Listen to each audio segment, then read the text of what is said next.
We're going to continue this morning with the series, as we will through the summer, looking at this idea of wisdom, how to live wisely in an age of folly. How do we live today in times that certainly sometimes make no sense at all? Really difficult times, and things that sometimes we think would make perfectly good sense or seem to be even rational. Sometimes you think, wow, what on earth are people thinking? And so as we look at this age of folly, I just want to rehearse again some definition, because when we talk about an age of folly, what do we mean by that? Well, the definition we've been working off of is that folly or foolishness either ignores, it deconstructs, or denies reality. We gave a definition to reality with regards to the natural and the supernatural realm. Or it constructs an alternative reality. It denies, looks at, or ignores what is reality, and then constructs their own. And it does that to alleviate guilt, to pursue natural cravings or actions, to satisfy their present needs, what they think are their present needs. Ultimately, what that does is result in calamity, though, empty fulfillment or despair. And with that, they think there's no accountability, that all there is in this life is what they experience now. I can't help but think of Romans chapter 1. If you wanted a biblical passage to describe this, Romans 1 certainly would fit this idea of folly. Romans 1:21, for even though they knew God, they didn't honor him as God. Neither did they give thanks. There's no consciousness of God's action and God's involvement in life. Instead, they became futile in their speculations, and their foolish heart, their heart of folly, is darkened. And professing to be wise, in reality, they're fools. They become fools. They think that they're using natural wisdom, using what makes sense to them, and in reality, when they think that's the wise, God says, no, that's the foolish. And they exchange the glory of the incorruptible God for an image in the form of corruptible man, and it goes on to say, and corruptible beast. But corruptible man, essentially what the wisdom of the age does is reconstruct a God who fits the image of man, rather than understanding that man is in the image of God. It flips that. And so if you start to try to unpack that in modern day terms and the way that works its way out, I'm going to do that in a prevailing social theory. A social theory that was first initiated in the 1980s. It came out of a paper, a research paper that was done by a professor at Columbia University. And this prevailing theory is called intersectionality. Look, it's a complex theory, and I don't want to oversimplify things this morning. I'm trying to present it as simply as I can. The definition that I'm using is just the Oxford English Dictionary definition. There's certainly multiple definitions, but they all seem to capture this idea. That is the interconnected nature of social categorizations, such as race, class, and gender, as they apply to a given individual or group, regarding creating overlapping and interdependent systems of discrimination or disadvantage. The theory essentially says, look, there are groups, categories, and originally it was gender, race were the primary two. Remember, when we talk about gender, you can't talk in binary terms anymore. Okay, we're not just talking about, hey, you got a choice, male, female. That's not how it works anymore. There's LGBTQA+. The plus is innumerable, okay? However you choose or whatever you want to communicate as your identity.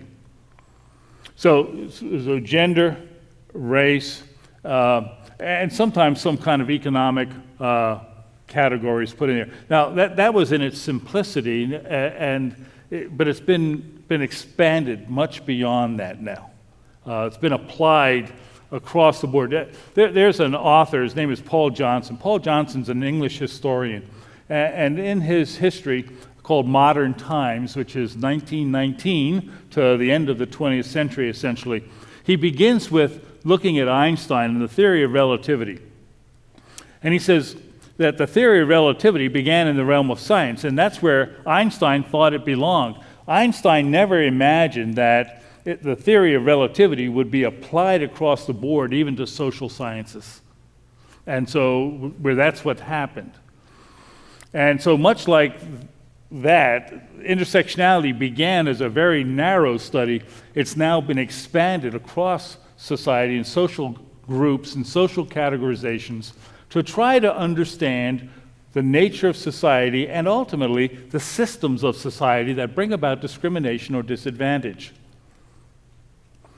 And within that now, it gives you identity. So your identity is individual, but you're tied to a group. So sometimes your identity is not necessarily based on your achievement. It's tied to whatever group or disadvantaged group you're part of. So let me give you two illustrations. If you grew up in Appalachia, okay, down in southwest Ohio, West Virginia area, down in one of those hollers, and you're a white male, even though you lack education, you lack economic resource, you lack all the things that we normally think associated with white male privilege, you may not have those as an individual in Appalachia, but it doesn't matter. According to intersectionality, you are part of a group, and therefore you are a dominant white male. Okay? LeBron James, even though prominent athlete, wealthy, achieved quite a bit, has great influence, because he is a black male, he is put into the category not of the advantaged, but of the disadvantaged because of his male race. Okay? And so he's identified as one who is disadvantaged as opposed to one who is advantaged because of the groups that he has been a part of, and now they intersect, come together, and give him an identity. Now, out of that, there are two results that I think that happen. Okay? When in its wide-ranging application, first, it results in identity politics and social identities of individuals or groups. And so you end up with what is called identity politics. That is, you're looking to identify very particular groups and adjusting public policy in order to address those very particular, what you consider disadvantaged or discriminated groups. Okay? That leads, ultimately, I think, to a culture of victimization. We talked about victim culture a couple of weeks ago. A culture of victimization. And the way the culture of victimization works is you blame others. Ultimately, it's blame. You are the victim of others who've oppressed or whatever. So you are the victim. So you blame others, and then you have to shame them. You bring about shame in order to effect some kind of change, and that change involves penance or some kind of retribution. And that's currently the social environment in which we're operating. Okay? That's the world, and that makes perfectly good sense to them. Understand that this is a prevailing idea in Western culture. What I want to do this morning is then set that in contrast to an illustration biblically, the contrast of wisdom. And in particular, in the life of Joseph. Joseph provides for us a contrast of wisdom, godly wisdom as opposed to worldly wisdom. In the biblical account of the life of Joseph, and it's extensive, understand that in the book of Genesis, you've got about 13 chapters. Chapter 37 through to the end of the book is given to Joseph, except for maybe a couple of chapters in there which talk about Judah, Tamar, or something. But for the most part, it's about the life of Joseph. There are only 50 chapters in the book of Genesis, and about a quarter of it is about Joseph. And so God must have a purpose in teaching us and giving us Joseph as an illustration, not only for the people of Israel, but for us. Because in that illustration, God reveals how true wisdom stands in contrast to the world's wisdom. We see it very clearly in the life of Joseph. Now, Joseph is portrayed as a wise man who understands both the natural and the supernatural realm. That's part of our definition of wisdom. He understands the natural realm, the world in which he lives. He understands the supernatural realm. He understands the relationship to God and what God is doing. And then he also lives in his life in correspondence to both, to that reality. And that wisdom is acknowledged in two ways. One is just in the very nature of Joseph's ability to interpret dreams. Now listen, Joseph says that his ability to interpret dreams isn't because of his natural ability. He recognizes that God has given him abilities and gifts in order to understand these dreams, to interpret them in light of what God is doing in history. But then Pharaoh also acknowledges his wisdom. Pharaoh says, there's none like you. God has given you a wisdom that there's none like you. No one who is wise or is discerning or having insight like you, Joseph. Because not only the way he interprets the dreams, but then how he plays that out and practices it, even in the role that Pharaoh gives him. And so Joseph does meet this criteria of one who is a biblically wise man, wise person. No, we don't have the time. I said because the story is extensive, the line is extensive, I'm just going to boil it down very simply to help you understand a little bit about Joseph's life. If you wanted to outline Joseph's life, you could do it very, very simply. You would say, pit, Potiphar's house, prison, prime minister. There's 4 P's, there you go. You got the life of Joseph, okay? All I need to do now is give you a poem and we can go home. But it's not that simple. But I'm going to look at Joseph's life maybe through the lens how we would look at it today. All right? Let me give you 8 categories out of Joseph's life to think about. First is he experienced the death of his mother as a teenager. We know that Joseph was 17 years old when he's going to be taken off, sold into captivity. But Benjamin, his younger brother, must have been born before that. If we try to place timelines together, Benjamin probably was born a couple years before that event, and Rachel, Joseph's mother, died in childbirth. And so Joseph experienced the death of his mother as a teenager. Now, if you can imagine what the impact that would have on children, what it does today, we think about it sociologically, psychologically, on children today, the loss of a parent. That's what happened to Joseph. Secondly, he was part of a dysfunctional family. Listen, if you want to describe and understand a dysfunctional family, look at Jacob's family. Okay?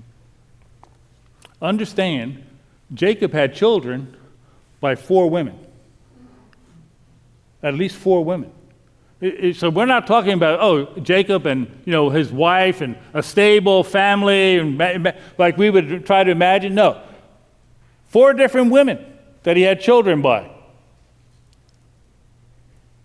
And his brothers and stepbrothers, they rape, they practice incest. There's all kinds of nonsense and shenanigans going on in this family. This is not your typical, what we would imagine is godly family.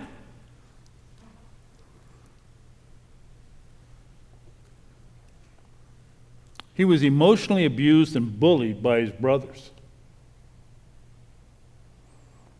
his half-brothers. Now, you might say, well, he was the son of privilege because he was the favored wife's son, Rachel. Remember that Jacob had been tricked by his father-in-law and given Leah first, and then he got to have Rachel, and Rachel couldn't have children for a while, and then she had Joseph. And so he was very special to Jacob. Jacob gave him a coat, a privileged coat. His brothers hated him. It's the way the scripture says. They hated him.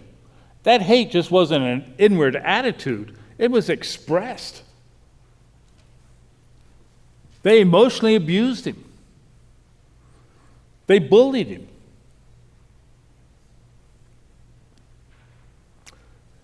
He was physically abused and threatened with murder.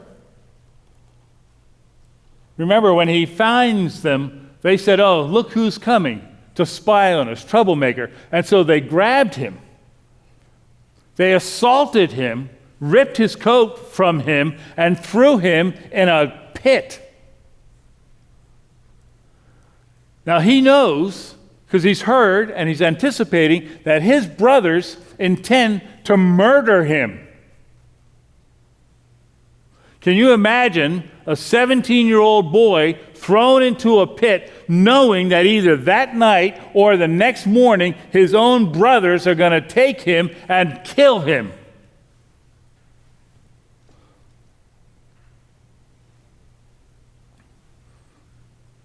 That's Joseph. But that's not the end. They come up with a plan to figure out they can make some money off of this. There's some traders going by, and so they said, "Look, let's sell him." And so they sell him to some Midianite traders, and he becomes a slave. He is sold into slavery in Egypt. He's probably in shackles, manacles of some sort, forced to probably walk from his home there in Canaan to go to Egypt. He probably wasn't treated well as a slave on that journey, and then he's placed on a block and he's sold. He is sold to an Egyptian family. He is a slave in every sense of that word.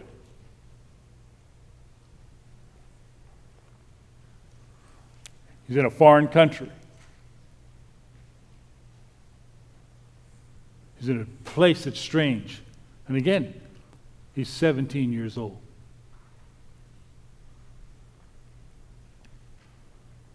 He ends up in Potiphar's house.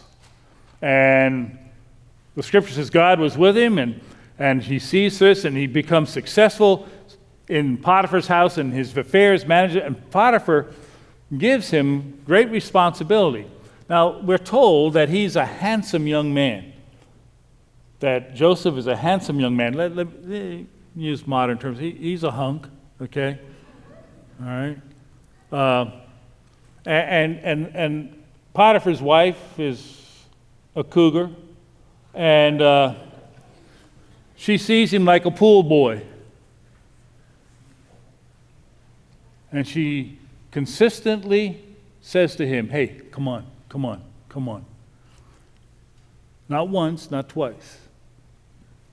That's called sexual harassment. Now, when we hear the term sexual harassment today, we usually think of it one way, right? Sexual harassment may be a 3-lane road, but it's a 2-way street.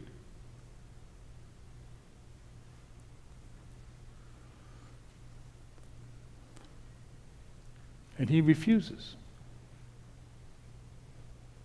It doesn't just cost him his job, because she accuses him of rape, falsely. She accuses him of rape unjustly, and he's immediately thrown into prison. He's imprisoned without any due process. There's no innocent till proven guilty. He's automatically thrown into prison unjustly because of who he is and because of the accusation made against him. And the prison is not federal penitentiary.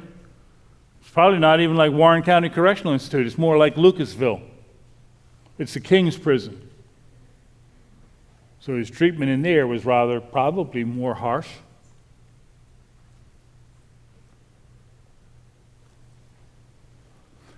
He suffers ethnic bigotry and slander. Potiphar's wife, on 2 occasions, says, "This Hebrew," that Hebrew. Now, we look at the word Hebrew and say, well, isn't that a language? What's wrong with saying Hebrew? That's a language, right? Or that's a book in the New Testament, the book of Hebrews. Here's the problem. We're not really sure where the term Hebrew comes from. Okay? The best inclination seems to be that it means to pass over, to cross over. And it's applied to Abraham. So the Canaanites call him a Hebrew, that is one who's crossed over, come over the Euphrates. You know what that means? He's an immigrant. He's not one of us. He's a stranger, he's an alien. And with that then comes an ethnic put down. And that's exactly what the Egyptian does, who thinks of herself more purely and supreme and superior. The Egyptians thought of themselves as a superior race. And so here comes this young man. She calls him the Hebrew. That's a put down. That's a derogatory statement concerning who he is and where he's from.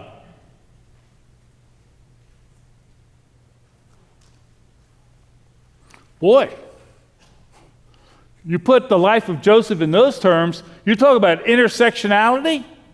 He fits a lot of those categories. And certainly he was a victim.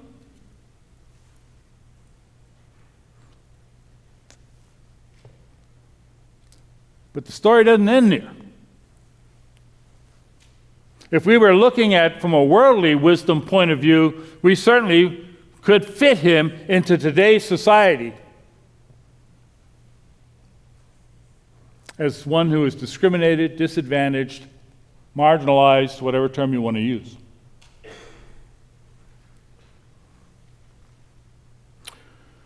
Go to Genesis chapter 39 to start. Let's take a look at that contrast in wisdom.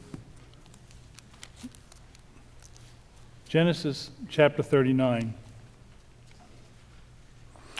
Look at his response to Potiphar's wife.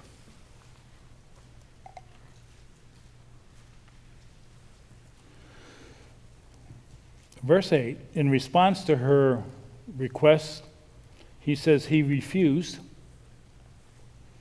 And he said to his master's wife, "Behold, with me here, my master does not concern himself with anything in the house, and has put all things that he owns in my charge.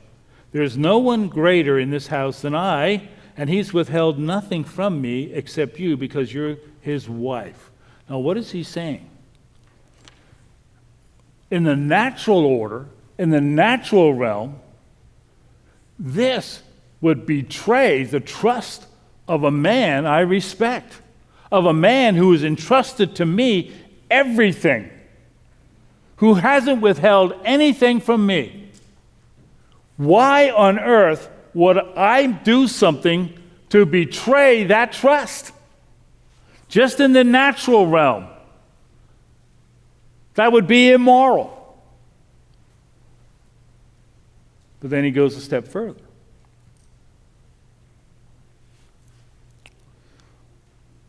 How then could I do this great evil and sin against God? See, there's the supernatural realm.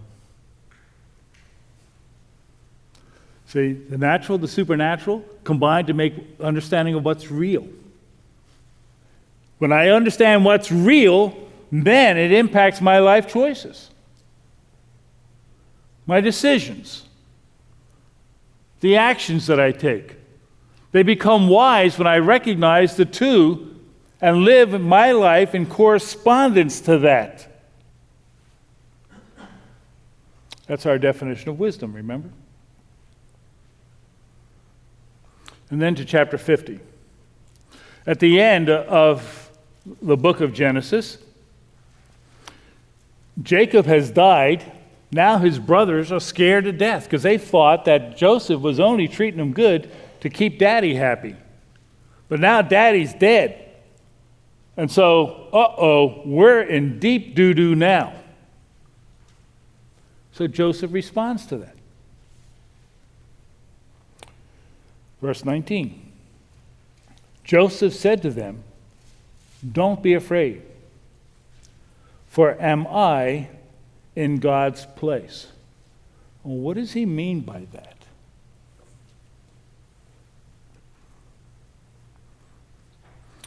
What he means is, I am not the judge. I'm not the one who has the right to judge and exact that retribution. That's God's job. Remember Romans? Vengeance is mine, saith the Lord. Don't repay evil for evil. See, that's the wisdom piece. God will deal in his own way, in his own time. Who am I? And so he doesn't exact that. Now, understand this too. He lives in a shame-honor culture. It would be quite natural and assuming that Joseph would shame his brothers because that was the norm in a shame culture. And he doesn't do it. He doesn't blame them. He doesn't shame them. Instead, what he does, he grants them forgiveness. He doesn't demand penance. He grants forgiveness.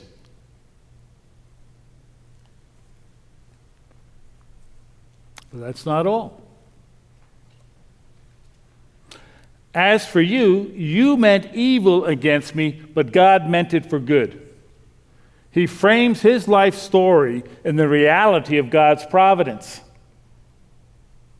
You intended it. All those experiences, all those things that happened to me, some of which you were responsible for, you intended it for evil.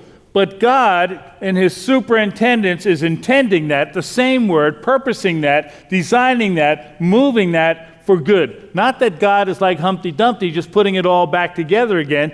This is part of what God is doing and moving in history, and that is how Joseph sees his life. He doesn't see his life as a victim. He's not the victim of bad parenting, bullying brothers. He's not the victim of being a slave. He's not a victim of being falsely accused. He's not a victim. He doesn't identify that way. He sees himself as the subject of God's providence in his life.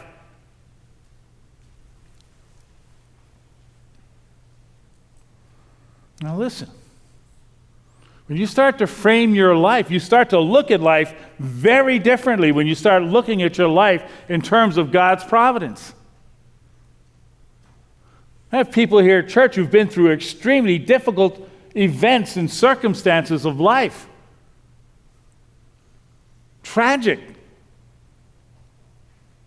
Who could readily see themselves as victims.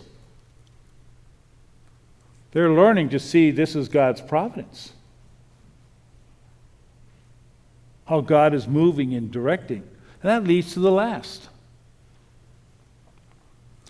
When everyone has a story, but look, God meant it for good in order to bring about this present result to preserve many people alive. He places his story inside the overarching story of God's work in history. We all have a story, individually. But if I just have a story and my life is just one story and it has no significance or meaning, life and life stories take on significance and meaning when they're seen in terms of history, seeing what God is doing in a meta-narrative, an overarching storyline. You see, Joseph says, look, I was 17 when I was taken into slavery. Now it's 13 years later. I'm 30 now. I'm prime minister. So he's in his 30s. And he says, all those events, what God was doing is connecting me to get you and our family down here to Egypt so that I could take care of you. God was preserving you. But that's not all either. Who wrote this story? Not Joseph. Joseph didn't write this. Moses did. The story of Joseph was probably passed on oral history, and then Moses writes it down. When does he write this down? 400 years later. 400 years, and he's writing it to the people of Israel who have come out of Egypt, and he's telling them the story, how they got to Egypt, how God was watching over them, God was preserving them, God has brought them out, and God is still providing for them, and God is still leading them, and God will take care of them as they go into the land. The story of Joseph, that individual narrative, is now related to something 400 years in the future. His life has significance and meaning not only for the present, but for the future generations. And so does your life. Tell the next generation, tell your children your story. Frame it in God's providence so that they can relate as a generation to generation of what God has been doing in your family's life. Your family history doesn't begin today. It has a past, has a future. The inside cover of the bulletin is a quotation from John Frame on the idea of providence. And he says, look, providence isn't read like Scripture. It isn't read. You can't read it like a text. You read it ultimately through the spectacles of the Scriptures. And then he quotes a Puritan, John Flavel, who says, look, it's like a Hebrew word. It's read backwards. A lot of times it's hard to see God's providence in the future, but when you look back, you can see it. And I can trust that that's what he's doing in the future going forward. Johann Peter Lang, in his classic commentary on Genesis, really reflects it. No, it's 1870, so pertinent, as we talked about this contrast of wisdom. The occurrences of the heathen world, can't use the word heathen anymore, the affairs of courts, their crimes, cabals, intrigues, are all under divine control. A country in which the wisdom of the world seems to have emancipated itself from all regard to the government of a divine providence is just the one whose administration shows the most failure, most frequently experiences an ironical disappointment of its plans. As long as the world tries to operate in this victimization culture,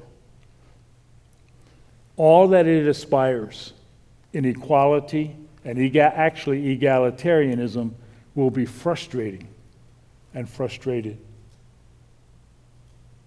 If you unhinge it from what God is doing in the world and God's wisdom, it ends in calamity,